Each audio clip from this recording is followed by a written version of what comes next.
Bonsoir à tous, bienvenue dans votre édition d'information locale. Nous sommes ici au centre des congrès Pierre Baudis où a débuté le Cartoon Forum qui réunit 800 professionnels du cinéma d'animation. Le cinéma d'animation qui viendra également à la rencontre du grand public, ce sera à travers le Cartoon Festival qui se déroulera dans différents endroits de la ville. Sophie Voinis vous en dira un peu plus. Les communes de 3 000 à 20 000 habitants sont regroupées dans une association, celle des Petites Villes de France. Les 13 et 14 septembre prochains, elles tiennent leurs assises à Castelnaudary. Nous verrons quels sont les enjeux. Et puis du bio cultivé près de chez vous, vendu en bas de chez vous, c'est l'avenir de la filière. C'est du moins ce que pense la Fédération des producteurs bio. Durant tout le mois de septembre, elle lance une opération de sensibilisation. Pascal Soler vous donne les détails. La production biologique fête son premier million d'hectares en 2012. Midi-Pyrénées est la première région bio en superficie, la troisième en nombre de producteurs, ils sont environ 2500. La filière bio poursuit sa progression et renforce la notion de proximité. La campagne de septembre lancée par les producteurs bio français permet de guider les consommateurs dans leurs achats, notamment en grande surface. Si ce sont des produits qui ont le label agriculture biologique, ils ont le logo, donc AB qu'on connaît tous, qui garantit qu'il y a un respect du cahier des charges. Pour autant, ces produits ne viennent pas forcément d'ici, du territoire. Ils sont souvent importés, donc on a les conséquences pour l'environnement, pour la qualité, on va dire, nutritive de ces aliments.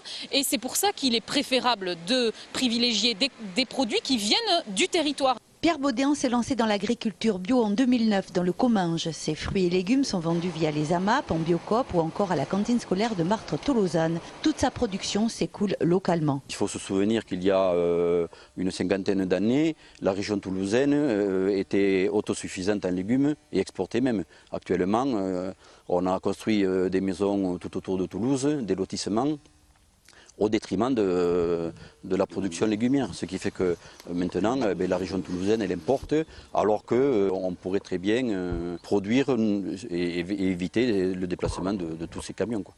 Pierre gère seul sa production sur une vingtaine d'hectares. À quelques années de la retraite, il cherche à s'associer pour passer le flambeau à un jeune agriculteur.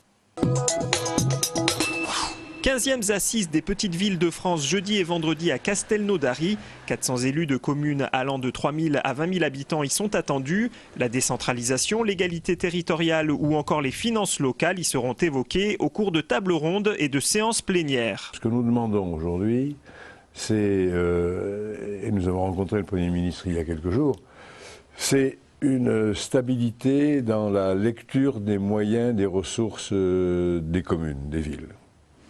Qu'il y ait 1, 2, 3, 4, 5 ans à l'avance, la clarté. Les maires sachent où ils vont.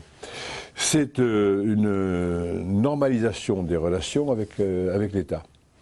Nous avons été les premiers à suggérer il y a plusieurs années la création d'un haut conseil des territoires. Donc nous voyons cette instance se présenter programme de François Hollande avec beaucoup d'intérêt. Nous avons fait des propositions à Jean-Marc Ayrault la semaine dernière de composition de ce conseil. Alors c'est un débat qui va s'ouvrir. Mais l'association des collectivités locales à la préparation des textes, à l'élaboration des textes, de manière d'abord à pouvoir donner conseil et éviter les aberrations que sont des lois légitimes mais votées par le Parlement sans qu'aucun moyen soit donné aux collectivités pour les mettre en œuvre. Je prends l'exemple d'une bonne loi, qui est la loi sur l'accessibilité et le handicap. C'est une bonne loi, qui a fixé à 2015 la date de réalisation des équipements pour l'accessibilité des personnes handicapées, mais qui n'a jamais prévu le moindre centime d'euros pour financer des centaines de millions d'investissements. Tribunaux, commissariats, petits hôpitaux, Martin Malvy et les élus locaux estiment que les petites villes ont été sacrifiées en termes de services publics et que le processus de la révision générale des politiques publiques a été néfaste.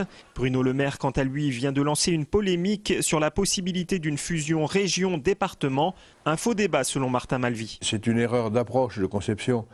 La région n'est pas faite pour aller traiter de cet immense dossier qui est le dossier social sur le territoire.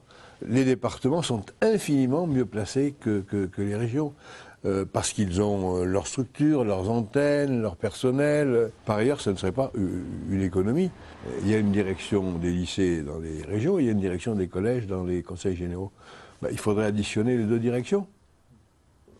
On économiserait quoi 3 postes, 4 postes, 5 postes? Jean-Pierre Bel, Marie-Lise Lebranchu et Anne-Marie Escoffier sont attendus à ces 15e assises. Des propositions seront remises au Premier ministre. À l'aéroport de Toulouse-Blagnac, le nouveau P0, le parking de proximité, entre en fonction à compter du 11 septembre. Pour pallier la saturation quotidienne, une dépose minute de 60 places a été créée avec un stationnement gratuit 10 minutes. Quant au parking, il perd une quarantaine de places et compte 307 emplacements. La période de gratuité passe de 30 minutes à 15 minutes. Le personnel espère voir se fluidifier l'approche de l'aéroport.